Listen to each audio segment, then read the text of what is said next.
بسم الله الرحمن الرحيم. أهلا بيكم في قناة شوكة وسكينة مع حورية. النهاردة جايالك بطبق مصري أصيل اقتصادي وعلى قد الإيد ومش هيكلفنا أي حاجة. كل الحكاية هو بدنجان رومي بس، وهنستعمله زي ما بنستعمله كل مرة. هنقشره ونقطعه ترانشات ونعمله بملح من الجنبين ونسيبه قد ساعة ساعتين. بعد كده هنبدأ ندهن البدنجان كده بزيت من الوجهين. هندهنه بفرشة، مش هنزود الدهن عشان احنا اصلا عايزين طبق يكون طبق لايت خفيف، ما يعملش حموضة، ما يكونش تقيل، ناكله بالليل ما نتضايقش، ناكله الصبح يبقى طول اليوم حاسين بانتعاش كده وجميل. والطبق ده الكبير بيحبه والصغير بيعشقه، ومفيش حد في المصريين ما بيحبهوش. هقولك هو ايه في الاخر. بس الأول ما تنسيش اللايك الجميل بتاع الصفحة والاشتراك في القناة عشان يوصلك كل جديد إن شاء الله. هنعمل معاه برضو كم فلفلاية رومي كده، هننضفها ونشيل البذر منها، وبرضو ما ننساش ندهنها بالزيت.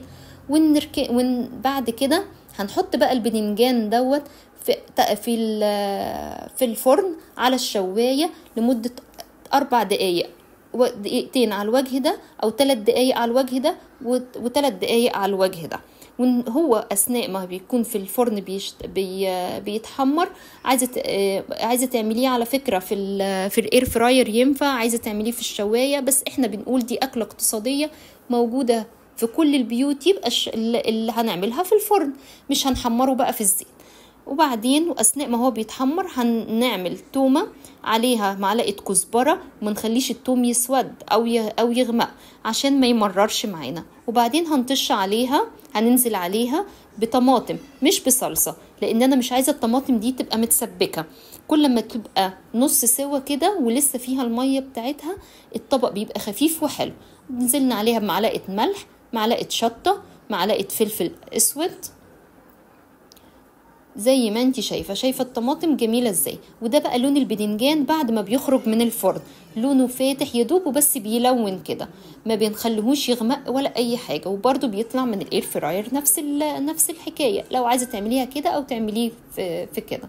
بنقطعه بقى بالسكينة لمكعبات هو والفلفل، وبعدين بننزل بيه على الطماطم بتاعتنا، الطماطم اللي هي نص سوا، اوعي تكوني سويتيها. وهنحط عليها نص كوباية مية. المية دي بقى بتخليها كمان خفيفة كده وجوسي وجميلة قوي. هنسيبها قد ايه على البوتاجاز من فوق؟ بالظبط 5 دقايق، مش اكتر من كده، بس الكل البدنجان يشرب من الصوص بتاع الطماطم ده ويبقى جميل. في بقى هنا مرحلة اختيارية، ان انت ممكن تحطي فلفل حامي او ما تحطيش زي ما تحبي. انا حطاه فوق كده، وده شكل طبق المسقعة الجميلة بتاعتنا، نتعشى بيها، نفطر بيها، صدقيني هتسيبي كل الاكل وتاكليه. لايك للمسقعة ولايك للصفحة، وقوليلي ايه رأيك فيها في الكومنتات.